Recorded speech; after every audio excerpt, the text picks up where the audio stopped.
En esta clase, jóvenes, vamos a dar inicio. Vamos a hablar acerca de los ensayos en hormigón fresco, ¿sí? En primer lugar, veamos por qué es necesario realizar ensayos en hormigón fresco. En el anterior capítulo habíamos hablado acerca de la dosificación.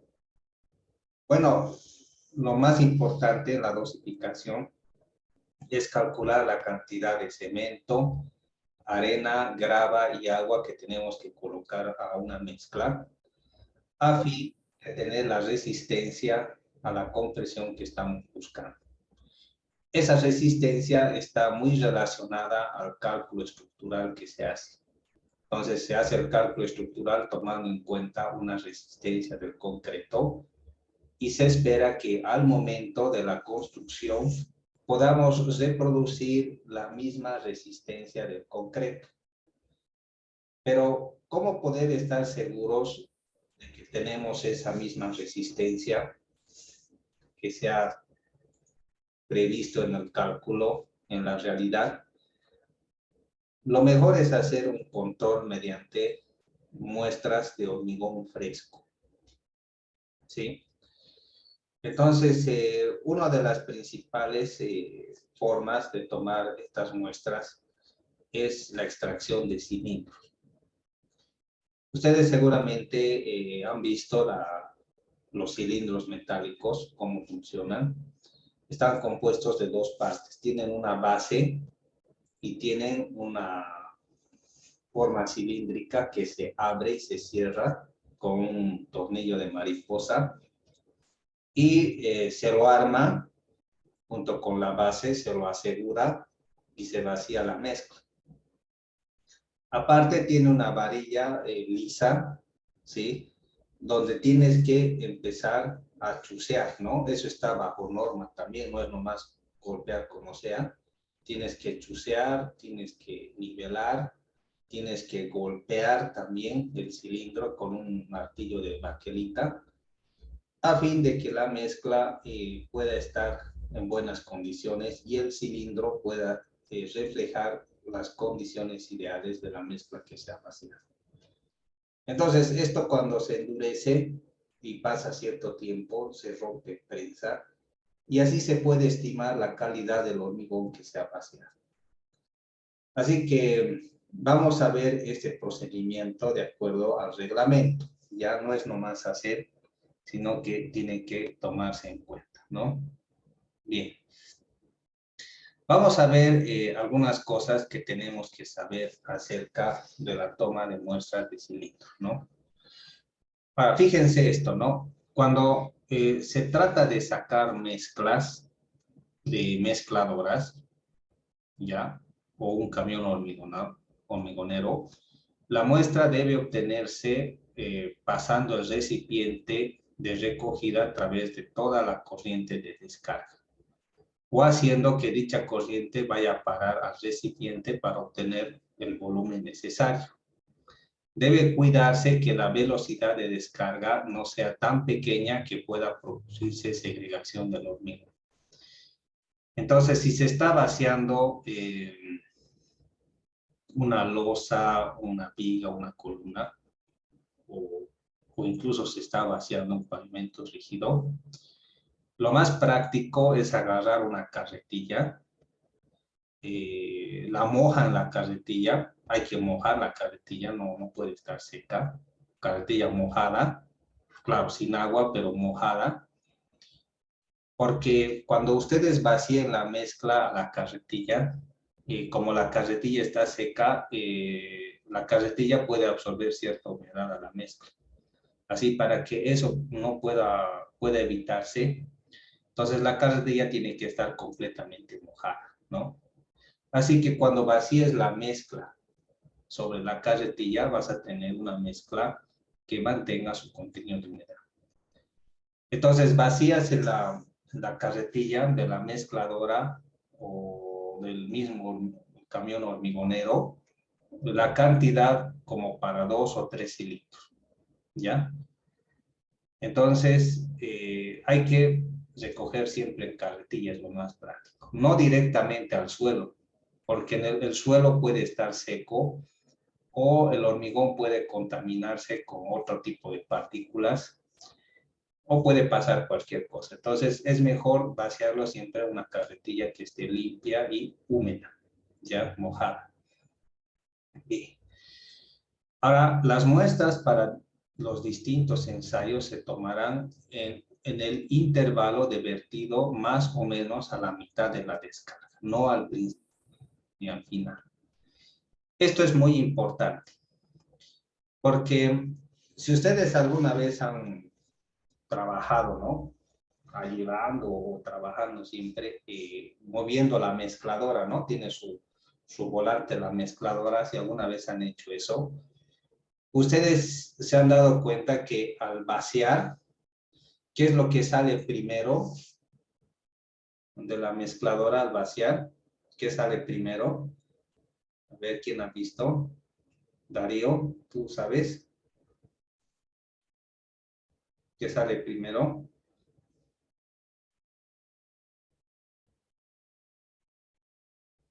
Lo fluido, dije. Es lo fluido sale. Y al último, ¿qué sale?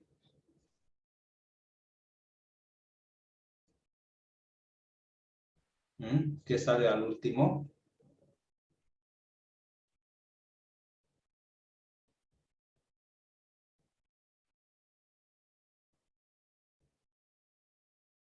Lo que se ha segregado, jóvenes. Ya grueso sale.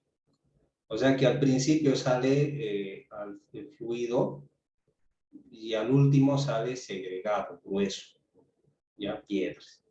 Entonces lo más ideal es vaciar a la carretilla la parte central de la mezcla, ¿no?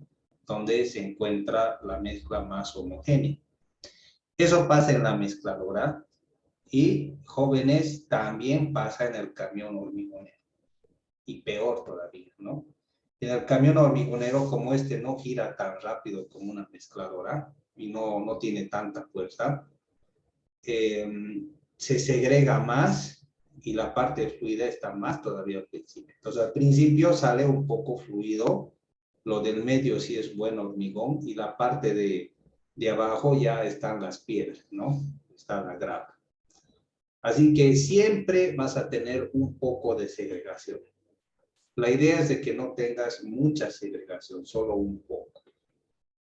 Entonces, lo mejor es tomar una muestra de la parte central, ¿no? Del vaciado. Bien, vamos a ir más adelante. Cuando se trate de hormigoneras de pavimentación o en cualquier tipo de eh, transporte en donde no sea posible tomar muestras durante la descarga, la muestra se compondrá tomando al azar al menos 5 porciones de la descarga completa de hormigón. Las 5 porciones se tomarán distribuidas en el interior de la masa, evitando los bordes de la misma y en donde hayan podido producirse segregaciones. Entonces, si no es posible vaciar a una carretilla, entonces se lo vacía, ¿no? Donde tiene que estar y tomo 5 porciones de lugares aleatorios donde creo que pudiera haber una buena representación de la muestra. Entonces no tengo que cavar tampoco a fin de sacar la parte segregada, sino la mejor porción del concreto, ¿no? Donde se encuentra. Bien. Otro detalle que es importante, la muestra debe estar protegida del sol, el viento y lluvia, debiendo evitarse su desecación. Antes de su utilización para preparar la muestra para el ensayo, se vuelve a mezclar sobre una plancha metálica perfectamente limpia y ligeramente humedecida. El periodo de tiempo entre la toma de la muestra y su utilización no debe exceder de 15 minutos. Entonces, ¿por qué es bueno proteger la mezcla del sol? ¿Qué podría pasar? El sol. ¿Qué podría hacer del sol a la mezcla?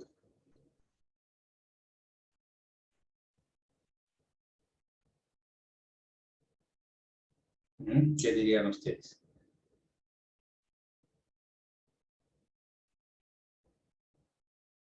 El sol y el viento hacen algo con la mezcla. ¿Qué cosa hacen?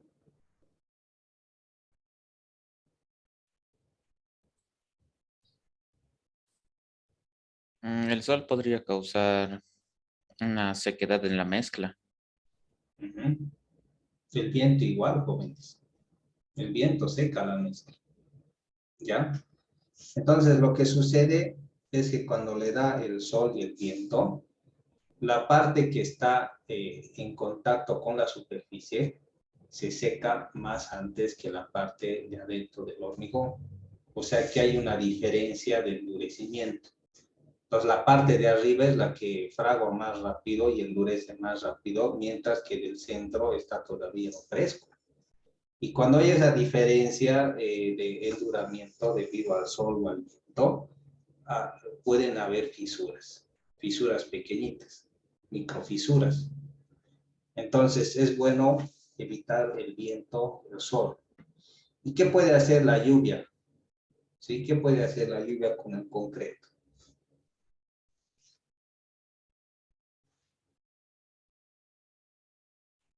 Bajar su resistencia, Inge. ¿Ya? Lo lava, jóvenes. El agua tiende a lavar los finos. Se lo lleva el cemento. Usted, a ver, métanle agua a la mezcla. Claro, se va a hacer más dócil, más maleable, pero el agua se lo va a llevar al cemento y va a bajar su resistencia. Entonces hay que tener cuidado, ¿no? Con eso. ¿Sí? Entonces, una vez que se toma la muestra en la carretilla, hay que un poquito mezclar para que sea más homogénea y empezar a preparar, ¿ya? Empezar a preparar al cilindro o al cono, a lo que corresponda, ¿no? Bien, vamos a ver el ensayo de consistencia, que es el revenimiento, ¿no? Del cono de Abrams, ¿no? Entonces, el cono de Abrams, el revenimiento, ¿no? Primer paso, el interior,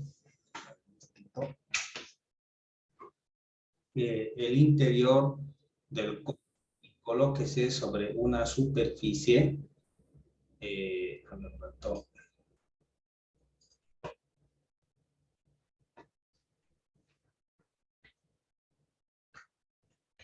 a ver, voy a pedir que alguien pueda leer estos dos párrafos. A ver, José Jesús Marca, por favor, ¿puedes leerlo?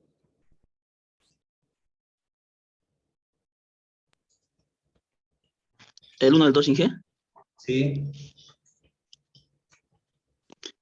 Punto 1. Humedézcase el interior del cono y colóquese sobre una superficie plana, húmeda y no absorbente. La superficie debe ser firme y estar nivelada. Segundo, se introduce el hormigón en 3 capas, siendo cada una 1/3 de la capacidad del molde, variando cada capa 25 veces, llegando hasta la siguiente capa, pero sin atravesarla, distribuyendo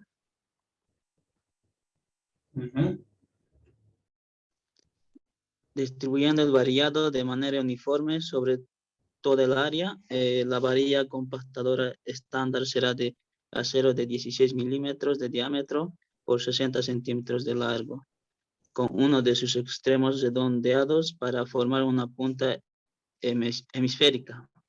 No debe emplearse un trozo de acero de refuerzo, ver figura 12.2. Entonces tiene Úsese la varilla compactadora para... Ya, está ahí nomás. Tiene su propia varilla, ya tiene su propia varilla y no es usar nomás cualquier cosa, ¿no? Esa varilla está en norma, ¿no? Acero de 16 milímetros, fierro liso con punta redondeada. Tiene su tamaño, ¿no? 60 centímetros y claro, eso implica que también tenga un peso, ¿sí?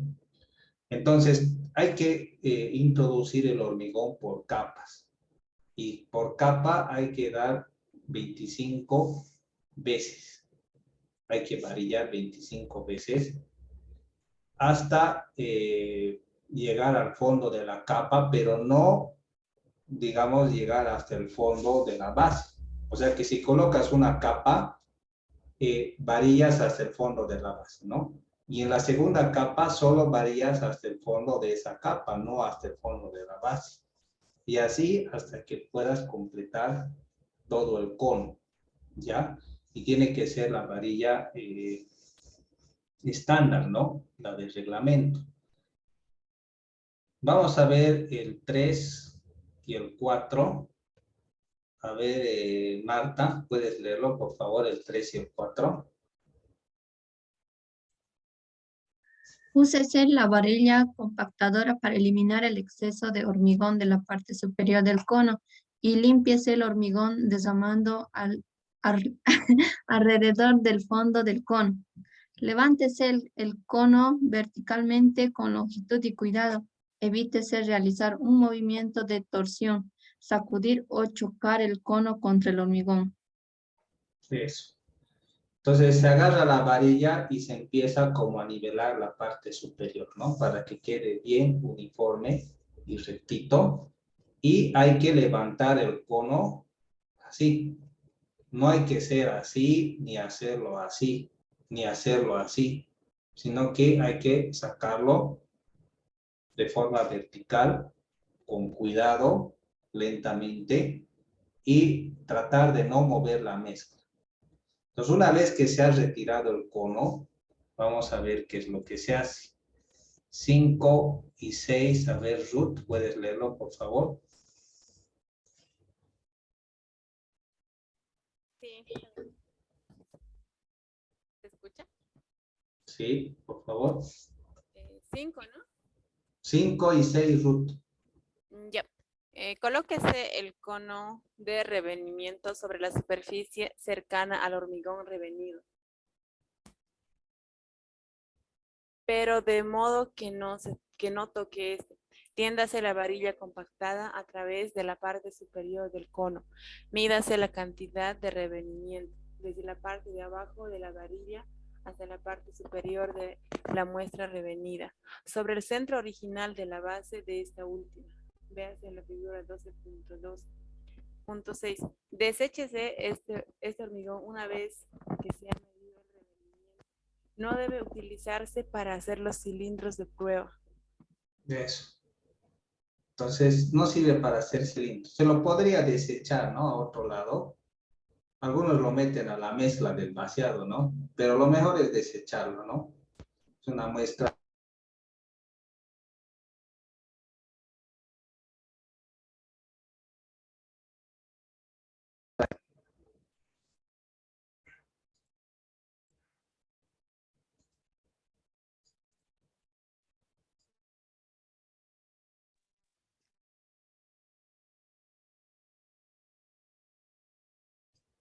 Bien, el cono tiene estas medidas que ustedes están viendo. 10 centímetros en la parte superior, 20 en la parte inferior, mide 30 centímetros y sus agarraderas, estas de acá, están a 10 centímetros. Ahí está la vara de 16 milímetros que tiene una punta redondeada. Entonces la idea es dar vuelta, poner una regla recta y medir el revenimiento. Aquí se ve que es como 3 puntos y tantos. Es una mezcla seca esta, ¿no? Una mezcla seca. ¿Sí? Hay algunas consideraciones que se tienen que tomar en cuenta. A ver, Takeshi, ¿puedes leerlo, por favor? Eso que está marcado.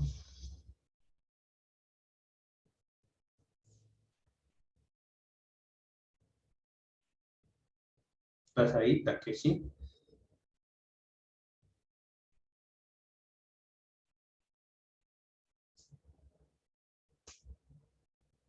No hay. Dylan, por favor. Sí, todo lo que está subtitulado, digo marcado. Sí. Ok. Este ensayo es aplicable a hormigón plástico con agregado grueso de tamaño máximo de hasta 40 milímetros o pulgada y media. Si el agregado grueso es mayor que 40 milímetros, se debe remover el agregado más grande a esta medida por tamizado del hormigón en estado fresco. La prueba de desvenimiento no se considera aplicable al hormigón no plástico y no cohesivo. Hormigones con desvenimientos menores a 15 milímetros pueden no ser suficientemente plástico y hormigones con desvenimiento mayor a 230 milímetros pueden no ser lo suficientemente cohesivos, por lo cual el ensayo sería poco significativo. Bien. Entonces, no tienen que utilizarse agregados que tengan mayor a 40 milímetros, ¿sí? Y también hay que tomar en cuenta el hormigón no plástico y no cohesivo, ¿sí? Cuando el revenimiento es menos a 15 milímetros, entonces quiere decir que es un hormigón muy seco, ¿no? Apenas 1,5 centímetros, ¿no? Pero si es más de 223 centímetros, entonces el hormigón es demasiado, ¿no? O sea que es una mezcla que no sirve, ¿no? Bien, vamos a ver algo. Ya, a ver. Bien, entonces ya hemos tenido una idea acerca de cómo se realiza este asunto del cono de Abrams. Es posible que en su curso de laboratorio ya hayan hecho este ensayo, ¿no? Ya hayan visto varias cosas sobre esto, ¿no? Bien, vamos a ver más. Vamos a hablar acerca del consistómetro BB, ¿ya? Que es otro también elemento para medir la consistencia, aparte del cono de Abrams, pero es un poquito más aplicable a lo que es laboratorio, mientras que el cono puedes aplicarlo en campo, pero este ya más en laboratorio. Pues es un aparato, como ven de esta forma, que tiene un bastidor, ¿ya? Que mide la deformación. Aquí se aplica una carga. Esto es un recipiente y aquí viene la muestra, ¿no? Esto lo empieza a vibrar, ¿ya? Esta es una base de concreto para que mantenga firme, ¿no? Todo este elemento. Esto empieza a vibrar y la muestra se empieza a acomodar y este peso contribuye a que la mezcla se acomode y esta guía mide cuánto se hunde este eje metálico. Entonces mide una deformación. Entonces, esto también nos ayuda a ver la consistencia que tiene la mezcla, pero es más aplicable al laboratorio, ¿no? A un laboratorio. Hay dos procedimientos. El método A, esta sobrecarga de acá que se utiliza es de 22.7 kilogramos, que en las unidades inglesas son 50 libras, ¿no? Esto se utiliza cuando se tiene un hormigón que se estima de consistencia muy seca. Y el método B, sin sobrecarga, esto se utiliza en hormigón de consistencia muy seca o cuando el tiempo por el método A es menor a 5 segundos. ¿Ya? Bien.